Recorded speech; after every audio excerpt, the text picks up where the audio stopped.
পড়ার বিষয় পক্ষ থেকে বলছি, তোমরা যারা ক্লাস 12-এ অর্থাৎ থার্ড সেমিস্টারে উঠছো তাদের জন্য আমরা পড়ার বিষয় পক্ষ থেকে একটা খুব গুরুত্বপূর্ণ ভিডিও নিয়ে এসেছি। এই ভিডিওতে আমরা ক্লাস 12 থার্ড সেমিস্টার এডুকেশনের যে গ্রুপ এ অর্থাৎ এডুকেশন ইন মডার্ন ইন্ডিয়া বা আধুনিক ভারতের শিক্ষা ব্যবস্থা, তার যে প্রথম ইউনিটটা আছে এবং প্রথম ইউনিটে যেটা আছে অর্থাৎ post independence period of India education system, অর্থাৎ স্বাধীনতা পরবর্তীকালে ভারতের শিক্ষা ব্যবস্থা, এই যে 5টা ভাগ আছে তার মধ্যে প্রথম যেটা আছে বিশ্ববিদ্যালয় শিক্ষা কমিশন বা রাধাকৃষ্ণন শিক্ষা কমিশন 1948-49, এর যে গুরুত্বপূর্ণ অবজেক্টিভ প্রশ্ন, তা সেই গুরুত্বপূর্ণ অবজেক্টিভ প্রশ্ন উত্তর নিয়ে আমরা হাজির হয়েছি। দীর্ঘ 23-24 বছর শিক্ষকতার অভিজ্ঞতা থেকে দেখেছি যে বা এইভাবে তোমরা যদি পড়ো তাহলে কিন্তু পরীক্ষা অবশ্যই তোমরা ভালো রেজাল্ট করবে। তোমরা হচ্ছে সেই ব্যাচ যারা প্রথম ব্যাচ যারা সেমিস্টার পদ্ধতিতে উচ্চ মাধ্যমিক দেবে। তোমরা একাদশ শ্রেণীতে অর্থাৎ প্রথম এবং দ্বিতীয় সেমিস্টার পরীক্ষা দিয়ে দিয়েছো, তোমাদের স্কুলে দিয়েছো, কিন্তু থার্ড এবং ফোর্থ সেমিস্টারের সাথে কিন্তু ফার্স্ট এবং সেকেন্ড সেমিস্টারের তফাৎ আছে। প্রথমত যে তোমাকে অন্য স্কুলে গিয়ে দিতে হবে, অবজেক্টিভ হবে, ওএমআর শিটে হবে, এবং আমরা পড়ার বিষয় পক্ষ থেকে ওএমআর শিটের কী করে ফর্ম ফিল আপ করতে হয় সেটা দেখিয়ে দিয়েছি। এছাড়া তোমাদের যে অবজেক্টিভ আসবে এমসিকিউ হবে, কিন্তু এমসিকিউ মানে শুধু ওএমআর শিটে হবে, তবে সব কিছুই যে অর্থাৎ 40টায় যে এমসিকিউ হবে তার ঠিক নয়, অনেক রকম প্রশ্ন আছে। আমরা প্রত্যেকটা প্রশ্ন নিয়ে আলোচনা করব। হিস্ট্রি, পল সায়েন্স, ফিলোসফি বা এডুকেশনের আমরা অধ্যায় ভিত্তিক নাম্বার অনুসারে আমরা প্রশ্নের সমাধান করে দেবো। এছাড়া উচ্চ মাধ্যমিক শিক্ষা সংসদ তৃতীয় সেমিস্টারে যে মডেল কোশ্চেন দিয়েছে সেই মডেল কোশ্চেনে কিন্তু আমরা সলভ করে দেবো। কাজেই যদি মনে হয় তোমরা আমাদের চ্যানেলের মাধ্যমে তোমরা উপকৃত হতে পারো বা তোমাদের উপকার হচ্ছে, তাহলে অবশ্যই আমাদের চ্যানেলটি লাইক করো বা সাবস্ক্রাইব করো বা বেল আইকন টিপে রেখো। বা তোমাদের যদি কোনো সাজেশন হয় অবশ্যই আমাদের জানিও, আমরা আমাদের সাধ্যমতো চেষ্টা করবো। বা আমাদের যদি কোনো ভুলভ্রান্তি হয়ে থাকে তাহলে আমাদের অবশ্যই বলো, কারণ ভুল আমাদেরও হতে পারে, আর আমাদের তোমাদের মাধ্যমে কিন্তু আমরা যদি আরও সমৃদ্ধ হয় এটাই আমাদের একমাত্র ইচ্ছা। তা চলো আমরা অর্থাৎ বিশ্ববিদ্যালয় শিক্ষা কমিশন বা রাধাকৃষ্ণন শিক্ষা কমিশন 1948-49 সাল, এটা আমরা অবজেক্টিভ আলোচনা করি। আর একটা কথা, এই ইউনিট 1 1 থেকে 5 এতে 20টা নাম্বার আছে। ইউনিট 1 এবং ইউনিট 2 এইটা মিলিয়ে 20 নাম্বার আছে, অর্থাৎ গ্রুপ এ 20 নাম্বার আছে। অর্থাৎ এটা আমরা বলতে পারি না যে বিশ্ববিদ্যালয় শিক্ষা কমিশনে 5 আছে বা 4 আছে বা 3 আছে বা 6 আছে। উচ্চ মাধ্যমিক শিক্ষা সংসদ কিন্তু এইভাবে কিছু ভাগ করে দেয়নি। গ্রুপ এ দুটো ইউনিটে মিলিয়ে 20 নাম্বারের প্রশ্ন আসবে। ঠিক আছে, আশা করি বুঝতে পেরেছ। তা চলো এবার আমরা শুরু করি। দেখো, গ্রুপ এ ইউনিট 1-এর 1-1 বিশ্ববিদ্যালয় শিক্ষা কমিশন বা রাধাকৃষ্ণন শিক্ষা কমিশন, এটা আমরা শুরু করছি। প্রথম প্রশ্নটা দেখো, সর্বপল্লী রাধাকৃষ্ণনের সভাপতিত্বে 1948 সালে বিশ্ববিদ্যালয় শিক্ষা কমিশন গঠিত হয়। 2 নম্বর, রাধাকৃষ্ণন বা বিশ্ববিদ্যালয় শিক্ষা কমিশনের মোট সদস্য সংখ্যা 10, এর মধ্যে 7 জন হলেন ভারতীয় এবং 3 জন হলো বিদেশি। এ প্রসঙ্গে বলে রাখি যে 1948 সালে যে বিশ্ববিদ্যালয় শিক্ষা কমিশন গঠিত হয়েছিল তার সভাপতি ছিলেন সর্বপল্লী রাধাকৃষ্ণন। যেহেতু তিনি সভাপতি ছিলেন তার জন্য একে বিশ্ববিদ্যালয় শিক্ষা কমিশন বা রাধাকৃষ্ণন শিক্ষা কমিশন বলা হয়।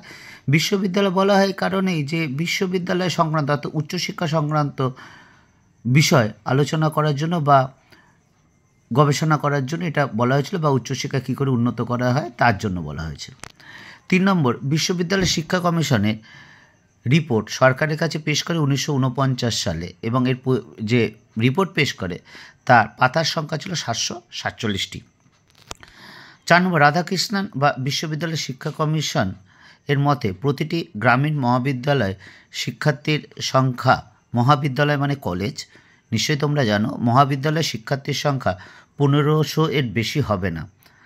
5টা দেখো, বিশ্ববিদ্যালয় বা রাধাকৃষ্ণন শিক্ষা কমিশনের সুপারিশ অনুযায়ী গ্রামীণ যে বিশ্ববিদ্যালয় পরিকল্পনা শিক্ষা পরিকল্পনা স্তরটি হলো নিম্ন ও উচ্চ বুনিয়াদী শিক্ষা 7 থেকে 8 বছর, উত্তর বুনিয়াদী শিক্ষা বা মাধ্যমিক শিক্ষা 3 থেকে 4 বছর, গ্রামীণ মহাবিদ্যালয়ের স্নাতক শিক্ষা 3 বছর এবং গ্রামীণ বিশ্ববিদ্যালয়ের স্নাতকোত্তর 2 বছর। অর্থাৎ নেক্সট এইগুলো আমরা 4টে একসাথে রেখেছি, কিন্তু কখনোই 4টে আসবে না, যে কোনো একটা আসবে, সেটা কিন্তু তোমাদের করতে হবে। 6টা তো রাধাকৃষ্ণন কমিশনের মতে গ্রামীণ বিশ্ববিদ্যালয়ে কলা ও বিজ্ঞান বিভাগ মিলে শিক্ষার্থীর সংখ্যা 300-এর বেশি হবে না। 7, গ্রামীণ উচ্চশিক্ষার ক্ষেত্রে ভারত সরকারকে পরামর্শের জন্য NCRHE অর্থাৎ National Council of Rural Higher Education গঠিত হয় 1956 সালে। পরেরটা দেখো, 8টা দেখো, রাধাকৃষ্ণন বা বিশ্ববিদ্যালয় শিক্ষা কমিশন চিকিৎসা শাস্ত্রে শিক্ষা কলেজগুলিতে শিক্ষার্থীর সংখ্যা 100-এর মধ্যে সীমাবদ্ধ রাখার কথা বলা হয়েছে। 9, সর্বপল্লী রাধাকৃষ্ণন সভাপতিত্বে রাধাকৃষ্ণন বা বিশ্ববিদ্যালয় শিক্ষা কমিশনের কথা ঘোষণা হয় 1948 সালের 5ই নভেম্বর। 10, রাধাকৃষ্ণন বা বিশ্ববিদ্যালয় শিক্ষা কমিশন মাধ্যমিক শিক্ষাস্তর থেকে বিশ্ববিদ্যালয় শিক্ষাস্তর পর্যন্ত ভাষা শিক্ষাদানের ক্ষেত্রে ত্রিভাষা সূত্র সুপারিশ করেছেন।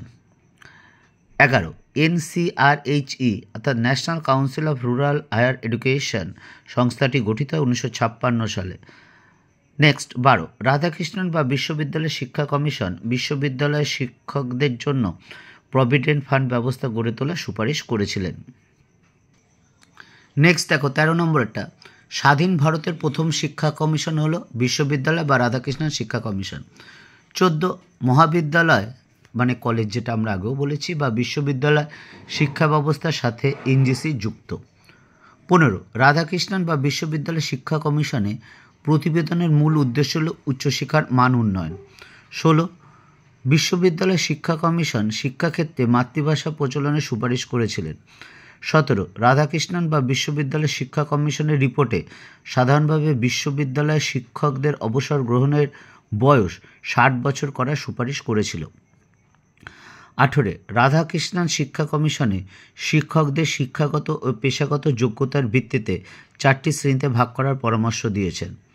19, গ্রামীণ বিশ্ববিদ্যালয় প্রতিষ্ঠার কথা বিশ্ববিদ্যালয় বা রাধাকৃষ্ণ কমিশনে বলা হয়েছে। 20, 1948-49 খ্রিস্টাব্দে বিশ্ববিদ্যালয় বা রাধাকৃষ্ণ শিক্ষা কমিশনের সম্পাদক ছিলেন ডক্টর LK সিদ্ধান্ত। 21, রাধাকৃষ্ণ কমিশনের বা বিশ্ববিদ্যালয় শিক্ষা কমিশনের রিপোর্টটা পেশ করা হয়েছিল 1949 সালে, এর জন্য এখানে শুধু 1949 লেখা হয়েছে। গ্রামীণ শিক্ষা ব্যবস্থায় 4টি স্তর বা পর্যায়ের কথা বলা হয়েছে। 22, রাধাকৃষ্ণন বা বিশ্ববিদ্যালয় শিক্ষা কমিশন চিকিৎসা শাস্ত্রে শিক্ষার কলেজগুলিতে শিক্ষার্থীর সংখ্যা 100 জনের মধ্যে সীমাবদ্ধ করার কথা বলা হয়েছে। 23, রাধাকৃষ্ণন কমিশনের মতে বিশ্ববিদ্যালয়ে প্রবেশের যোগ্যতা হবে 12 বছরের মাধ্যমিক শিক্ষা উন্নীত। 24, বিশ্ববিদ্যালয় বা রাধাকৃষ্ণন শিক্ষা কমিশনে শিক্ষকদের শিক্ষাগত ও পেশাগত যোগ্যতার ভিত্তিতে 4টি শ্রেণীতে ভাগ করার পরামর্শ দিয়েছে।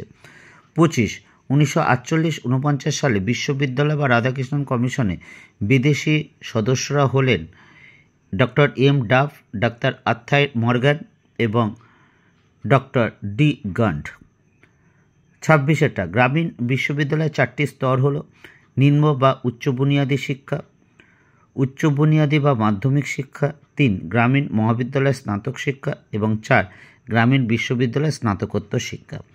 এই ছিল তোমাদের 26টা খুব গুরুত্বপূর্ণ প্রশ্ন। পরবর্তী ভিডিওতে আমরা কিছুদিনের মধ্যেই, কাল পরশুর মধ্যে এর দ্বিতীয় পার্টটা নিয়ে আসব। কাজেই যদি তোমরা দেখে তোমাদের মনে হয় ভালো লাগছে, তাহলে অবশ্যই চ্যানেলটি লাইক করো বা সাবস্ক্রাইব করো বা বেল আইকন টিপে রেখো।